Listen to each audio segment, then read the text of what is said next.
As we inch closer and closer to the official release of the PlayStation 5, many are still wondering how much the console itself is going to cost. There have been plenty of rumors, including a false listing on Amazon that led to speculation of the price tag exceeding $500. However, that has been confirmed to be untrue for the time being, with Amazon issuing a statement claiming it was simply a dummy product with a dummy price.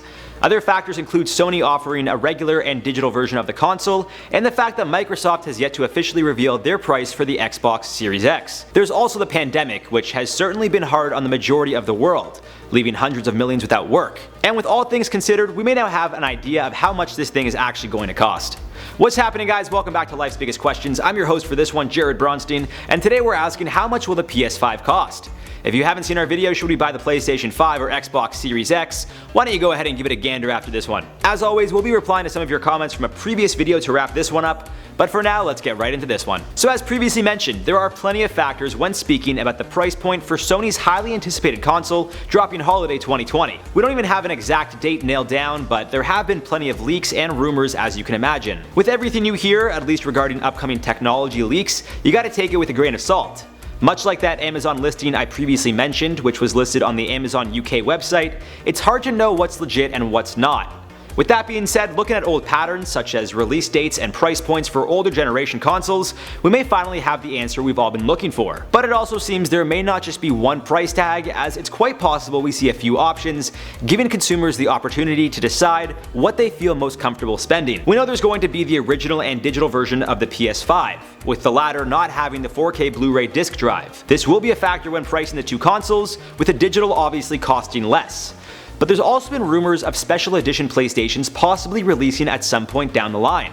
Replying to someone's comment on LinkedIn, PlayStation Vice President of UX Design Matt McLaurin wrote, I quote, "While this is the flagship/reference, you can count on even more beautiful and hopefully radical special editions. Customizations with special editions will be beyond anything seen before." He went on to write, I quote, "I'm sure there will be a special edition for everyone. I'm hoping for a Horizon Forbidden West special edition." Which actually brings us to our next point, bundles. As we know, consoles always bundle up with games, usually offering not only a specific game, but sometimes a headset or even gift card to the store you're purchasing from. So to no surprise, it seems the same will likely happen with the PS5. Nothing has been confirmed just yet, but I wouldn't be surprised if they initially launched the console bundled with a game like Horizon or the new Spider-Man. So depending which console you buy, either a bundle, the digital or original, or possibly wait to see if they come out with any special edition consoles, the price tag could possibly exceed the $1,000 mark. For those of you who don't know, the PS4 released a 20th anniversary special edition console with the paint job of the original PlayStation console. It retailed for €400, which is equivalent to about $560 USD, yet in the US it retailed for $500 as well. With a limited supply available worldwide, they're currently being resold for upwards of $2,000 on Amazon. But as crazy as it sounds, one was sold on eBay for over $20,000 after 34 bids, while another was sold for over $15,000 after 106 bids. Safe to say, if you're not one to collect special edition consoles, you'd likely be fine with the original. It's also important to note when the consoles do drop, it'll likely be a little while before any limited edition version comes out.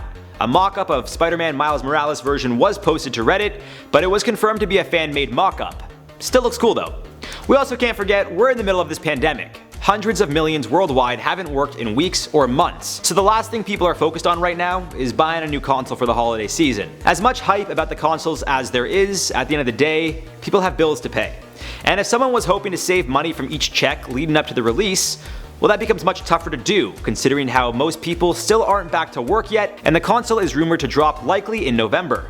This may affect the price, as Sony may realize they could actually profit more off of their video games than the console itself. I'm sure they've already figured that one out, but much like a lot of printers, which truly profit off of the replaceable ink cartridges, Sony may deliberately drop the price of the console significantly, not only to increase sales, but also as a PR move. We can't forget, they're going to be competing with the new Xbox Series X. So what better way to beat the competition than to make them seem greedy and your company be for the people? And speaking on the new Xbox, it's likely the two consoles will come in at a competitive price with one another. Some claim that Sony hasn't released an exact price just yet because they're waiting for Microsoft to do so, but that argument could be made either way.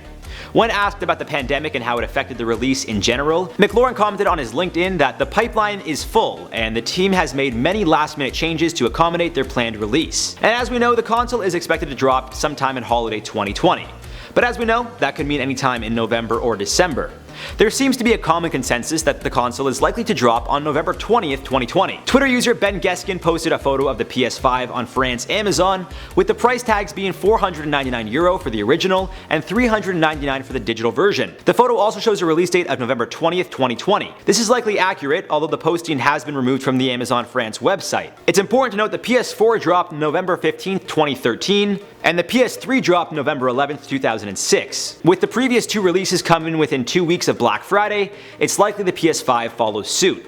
In regards to the price, the PS4 launched at an affordable price tag of $399 USD, whereas the PS3 cost a hefty $599 USD. To no surprise, quite recently Sony announced the PS4 sold 10 million more units than the PS3, and I got a feeling the price had something to do with that. Referencing the other Amazon listing from the UK, former Xbox marketing director Albert Pinello, who is now the senior manager for product management at Amazon, replied to a tweet from someone saying, "Rumor has it the PS5 is going to retail at $600. Albert's response was, "I believe in the saying, never say never. But I gotta say never. No way this console is over $499. Although I can't say that Albert knows something we don't. He's likely got some friends in high places, or at the very least knows how they do things over at Microsoft. And we can't forget Microsoft and Sony are direct competition, so it's likely he knows what Sony's planning as well." Clarifying his stance, he then tweeted, "Price in this generation may be the most important indicator of success, maybe even more than exclusives. There has never been a more divergent set of specs, features, and price points than I think we're going to see this gen.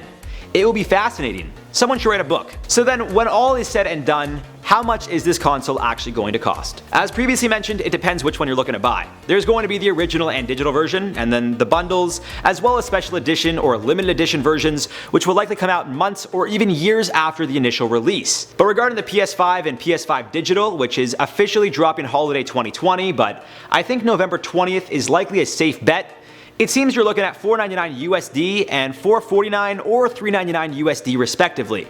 I think it's more likely than not the digital costs $399 or $100 less than the console that comes equipped with a Blu-ray player. How this transitions to the rest of the world is yet to be seen. As we know, the dollar fluctuates, so at the time of this recording, if the PS5 were to cost $499 USD, that's equivalent to €444. With that being said, when the PS4 released, it cost $399 USD and Euro, but £350. Odds are the same is going to happen with the PS5, meaning we could see price points of $499 USD and Euro, but a £450 price tag in the UK. As we know with most technological leaks, whether it's a game console or possibly a new phone, we can never say anything is 100% confirmed until the company itself, in this case Sony, confirms it. Considering how the console is likely going to drop within the next 5 months or so, consumers are going to want an idea of how much they're going to have to start saving much sooner than later. So maybe Sony will drop the details soon. Officially at least. Others think they're waiting on Microsoft to drop the price tag for the new Xbox, but we also need to consider the state the world is currently in. There's talks of a second wave of COVID, which would certainly affect sales across the board. However, this may be seen as a good thing for sales. People are going to be told to stay home, stay inside, lock down. What better way to spend lockdown than to buy a brand new gaming console and spend your days becoming the best at whichever game you decide to play? The idea may seem far-fetched, but only time will tell how this one plays out. Hopefully we don't get that second wave, but with reports of spikes, well, things aren't looking great. Either way guys, that's it for this one. As always, please let us know your thoughts down below. For now, let's reply to some comments from the video. Should we buy the PlayStation 5 or Xbox Series X?